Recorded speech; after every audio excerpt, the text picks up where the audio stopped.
Asiedu Nketiah di ye no enye ani enyan mo wesa ne wasa asase no mo we container odi abesisi ho se wa pan free asase so oni China fo bi na edili e wa NDC team ne site me general DC na o jeli ne days na NDC team ne site me general one share was sell for one farmland one share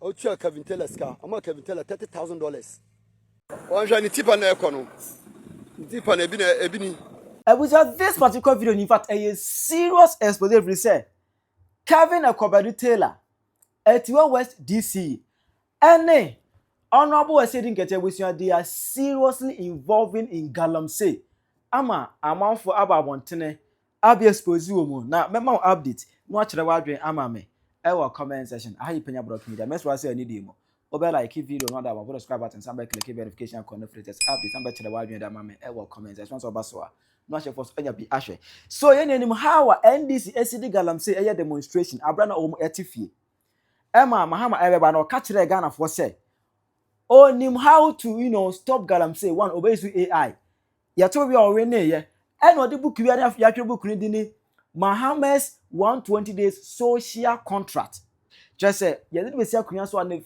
first 120 days eniema obeye ema wo kai paragraph 19 section 19 no twa say ban all illegal mining activities all illegal mining and new mining activities Galamsey biade all sort of Galamsey all sort of illegal mining obetu ase the first 120 days but I was saying nyanya adwen say atwam asa ntimi to Galamsey ase now fake kwa na eldos no now Galamsey sensem ye no NDC betena abrana omo opposition omo ka say the Akufo government should declare a state of emergency on Galamsey because our water bodies are destroying, just say our forests are getting destroyed and everything, lives, we are losing lives and other things, just say all sorts of diseases and air spread. Akufo should declare a state of emergency on the issue of Galamsey to ban all activities regarding Galamsey. But it was so interesting to see, say, Asiedu Nketiah, ye told NDC winning ye, I can grant another interview. The honor and a couple question be about declaring a state of emergency on Galamsey. Onko be anum kasa, be very dangerous for Ghana to declare a state of emergency on Galamsey. Johnson Asiedu Nketiah, be very dangerous. Am I even that time crying? Because say, hey, Asiedu Nketiah pa na shocking me say. Yo, me si me di Asiedu Nketiah ho ya papa. He Asiedu Nketiah why o tiri ho ne wo ho se me kete. The whole NDC National Chairman Asiedu Nketiah pa na wo kan same way. E man pen be e feel shock. Na we just say enwusie bia na se eja e wa ase. There is no smoke without fire. Say the entia Asiedu Nketiah we na all kind that self no saying say declaring a state of emergency on Galamsey be dangerous no. Say we say on so share Galamsey ni mu bi o.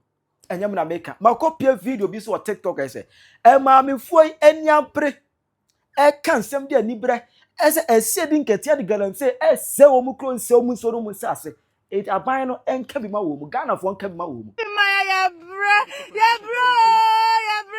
Ghana mpanyimfo ya sramo ni Asiedu Nketiah di ye ni ya sramo monka bi ma ya sramo Ghana fo monka bi ma mpanyimfo mo monka bi ye no ya dwane tuamo ya sramo na ni Asiedu Nketiah di ye no enye ani enyan mo wesa ni wasa asase no mo we container odi abesisi ho se wa pan free asase so oni China fo bi na edili e wa omo be to Galamsey anu wa say asase no sa Asiedu Nketiah ni odi ye wo panyimu nka bibi haya ye nwane ntoa wa na hu ye wei Asiedu Nketiah ni odi ye ni odi ye excellence aban bi e ba su bia wo ma ya futu say yenye e project ajapade cashew Asiedu Nketiah o Asiedu Nketiah to Galamsey out of them. Why?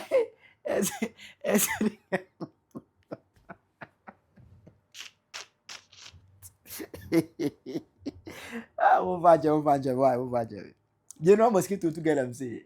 Me ya la he only excavator out of them. Now you know, Obekaya 2025 no early 2025. Me brown video be ask me Kevin Taylor. And our lady said there's a certain guy in Atiwa West constituency my friend Daniel Ansa. Uko kroma mrane nyina ebo no abeku enu ni din a oba obi abehu no. Kevin Taylor betan the show no ebeka say abeku o together say oh ho no mo. Emma that time abeku be defend because say masa. Kevin Taylor say na ga ken eba obedi diken because abeku say NDC ni.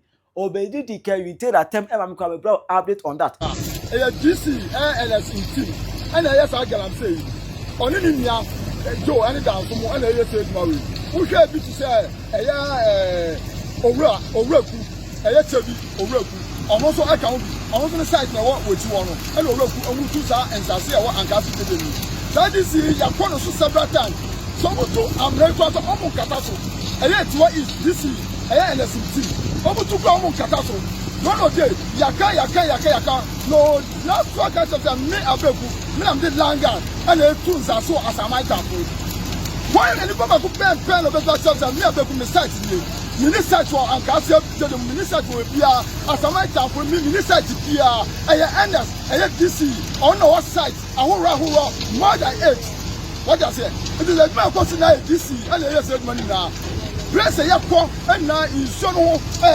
highway no I'm not down that this is the to sound now na self-service certificate ebe ka chose den chem ewu osuase a so we because self-service me certificate the ka chose den chem ewu osuase a so we because me am jawe the whole Angassi judge me am here tamper committee chairman it the main share say who this who ba be to yan say now what jan rock of apple and time me nya sisiana better by say this no oni me aduma because self-service me am jam me party member me nya MVP o me nya MVP me full NDC na me party card me full NDC me nya MVP no be ga say me tag no there be me full MVP and party card Daniel Sa me full NDC na we be talk catch am say what do we find out by work of excavator more than 8 excavator se boost as mo obu dis as excavator se boost as mo sell if you want to go ka e go for by na mo say no mo to so mo chaka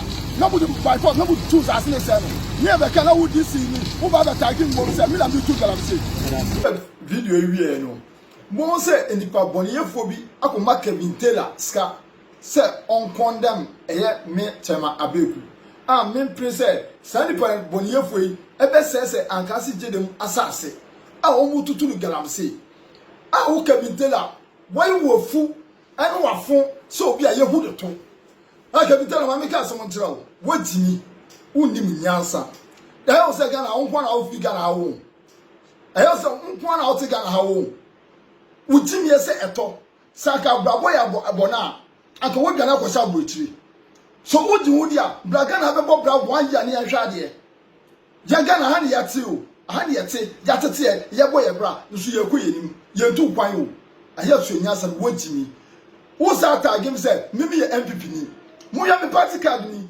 me nya MVP ni o ana me so say ndeka say me ye MVP ni ba me be full NDC member uba Angassi jedema mo bi say youth e wo ho aminie mo bi say youth e wo ho me ana me sponsor e NDC mu bi say Atiwa East no mo nkas mo ncho NDC maboka wo papa ye be campaign ka ye fa ye be campaign ọmọ mi mom scouting tutu kwa tutu aba eye me chema abeku me na me di said money na sata mo no me ka so macho se MVP timinya 100% wa me no mo ye bo 60-40 owo Angassi Jenua 60-40 ye wie ye me fa swinders me nu adwane ema oman no bra me kumra be bisa Atiwa East wa Angassi Jenua me be kum ho ma NDC me ka cho wo jimi me ka cho wo ke bi te wo ya fon wa fun say wo hwe pentuom awa brocho kwasia wonye gay wo Kevin Taylor wonye gay wo ka so bi so wo Ghana hana wo ye fun popo wo ye tibifo kwa sampani bema me di we free na mesa ba wo so biem me se meta go pa e wo say Ghana wo bi so wa wo kwa sampani bi to so wo to na ototo bom na mi bu pa na me ni say na wo ye tibifo sa bi ti o sam e commento ba na me ni say sa wo ye fun nipa na wo bo di kwa minimba kupo ma mum Mr. DC ni say me party member ben no Mr. DC e madam for pa na say be na me be condemn madam for onye boni na me be condemn na boni o mu yeti na me condemn no Why? Into what Taylor Sunyasa, na you show Ghana, who you be a my Ghana. Oh, would you must say we are Centrania? To go for no more it's what is. No more in the papa, no maybe I said, one day Galamsey say it's what is war. Now don't know day. Now better give say maybe the landguard and the airport side to side and I hear mafia for. It's me person who can be telling me say police for a keep police station for only a landguard for now. On bisa keep police station. I already commander say Yameti sound of where I DC in go for say DC I go the regional commander Tamana. DC one go did a say station officer Tamana. Move police station on Mubison. So almost says a bit says the DC na be the matama on family come 20 years. The same challenge who can be Taylor. Says that video now and a picture now the other two abontain. Ah, maybe that's say me ya Galamsey wo sa site one. Me challenge is the boss that video no for to abontain. No tie nsama engofon tie nsama me make fa. Sa video now all the other tag me and that's some picture now a video and what going the picture and now the other two and tarane semino. On me boss that video no and some me ka wom as waka wasem.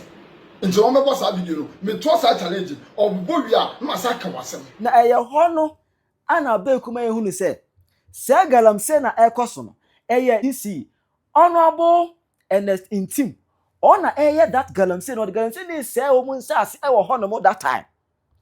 Emma from there no yehu all sort of videos came try but no be defend no be ka do ope na wo ko any ade Emma that story na say e cool off kakra mejai update Emma e wo ho for sure na dey be am video at mejai update Emma e wo ho bra busia akwa kodru say said the enti ana Kevin Tell ni abre e defend DC ni nyina no say oni ni nyina na bom e tu Galamsey no maybe the videos upon videos about Bontenia. Let's watch the video. No. NDC team. Ne site me general DC na o jail in this na NDC team. Ne site me general one share. Was sell for one farmland. One share. O tua Kevin Taylor ska. Ama Kevin Taylor $30,000. Da ombola tamfanto Sesreku, the chief of Ankase. The youth chairman Abeku.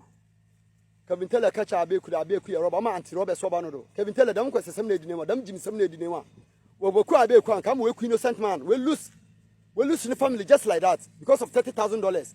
The body okay the chef Frifa, Captain Smart, John Hughes me 1 year. Now they claim they're a journalist now. At $30,000 just to tarnish the image of your fellow friend. Onimu baby ampo Sesreku, the highly respected chief of the area. Baby sir, this is region media will be answer. We won't cook on me bar grounds. I mean, men cast with Chimon Bulletin to Biano. Investigation Mukwai. Me catch the DC in the Melba investigation. Matthew also a Galamsey, also on Galamsey. Maybe Ning your friend Victor. On a Biasha site in Odo. Alasan, Pablo, or DC nature by direct.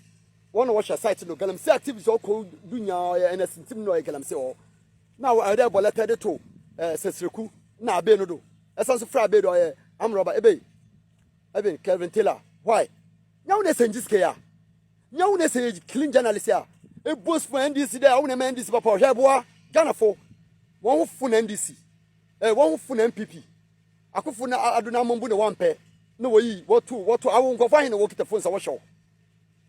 Ghanaians were decided that our boss, I just tell boss, I Google phone, after me with a day. I'm going to check who I'm going to feed a genuine. I swear to God, I'm going to check who dread. But it was $30,000. I'll say, Obin one shisha semum. Ubo is to more wrong information, to my account to the necessary. The highly respected chief in the area.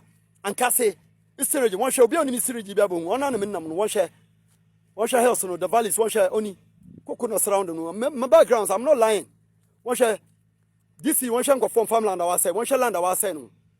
President Mahama said, Mama MC Biana, DC Biana involved into Galamsey activity. Only the President Mahama Bachina, Council of State Elder no Bemno, Council of State Woman no Bemno, Madam Evelyn Bemno, no, it all fast.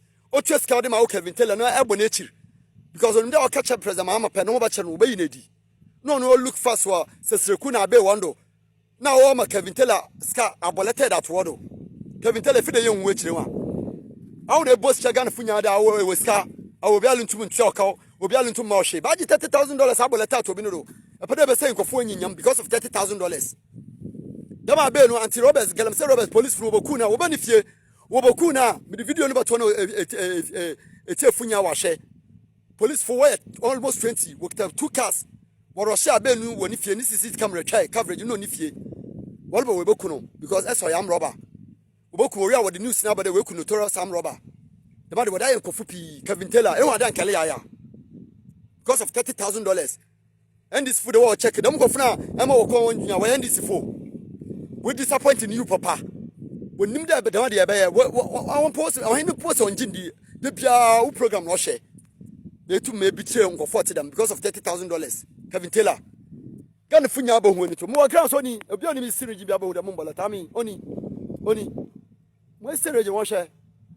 Obi oni mi siriji bia ankase Atiwa East. Ona mo won share.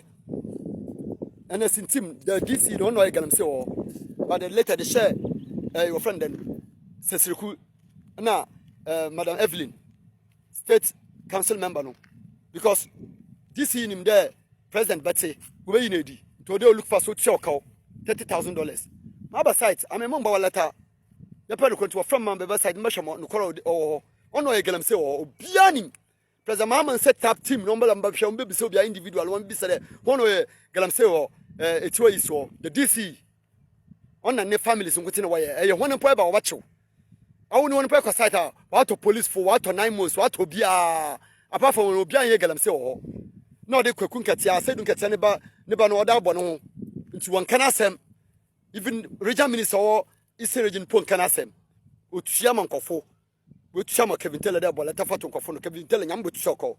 And more cool Bianca, I don't know Koku or Coben or the same issue, what let us know Kevin Yambo Choko.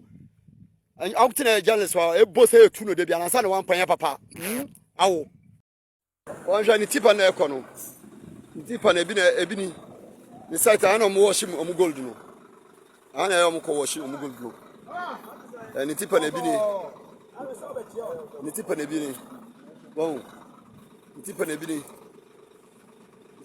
ntipa ka se ebi sunu oleba no I no wash the gold no awo Kevin Taylor ebi a no ye Galamsey campaign no awo e da asam na about obi no do Kevin Taylor amini e bobola tie that to the padodo and now on the 60 papa e ba ni da I'm about to tell me say maybe like Galamsey we Atiwa East abekun yo abekuna bidin di abeku abekuna Kevin Taylor ball letter to no anti Galamsey Robert Scott no ni Galamsey e DC na Galamsey so pe no kro ma me metimi no wako DC ni site mo hwe and tipers ni bi onu and tipers on so answer am numbers mbo ho ye no number no number the cast ni bi baba bi na eba no na anwa ni bi na eba and 16th and 16 February and 16 on the debut oye adwuma 16 February this in Atiwa East DC on register cast no car cast on register bakokra without registration number what I say on register bakokra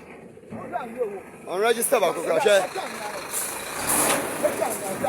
share it's for one share DC Atiwa East DC abe queen what any photo what buy no one share site no site in the airport washing site yeah na me dey pay some motor so am dey here round yes what I say almost all of the tag here say any girl say this year what is nini or down this America say and from and 100 over amano try na no home no what else so say no me molata and I me can to obi aso because some say this year me nua me say so to say no you not court January 8 days high court to Kofodia ye delino ye nu pa no so no na about say e fine yanka hwe court say mama ni nyewa so no da so ye man we create mining extra mining we create extra gold concession nya fake board oni somebody faker oni ona me ba ho no obi an be hwe extra gold bi ani ha be bia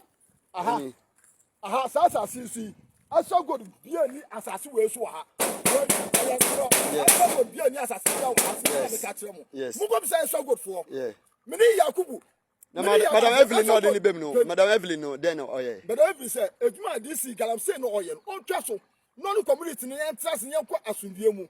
Satis community no ba ma bibi kakra, o ma bibi kakra. Na nu atie no, insase na otu na on tua ka no. On hwe no tua kura for ka. Ye yensa so on tua ka.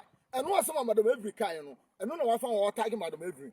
No, the Oh, yeah, for Ghana. Kevin Taylor man is saying. Who Kevin Taylor? Why you are forced to be what's your beam?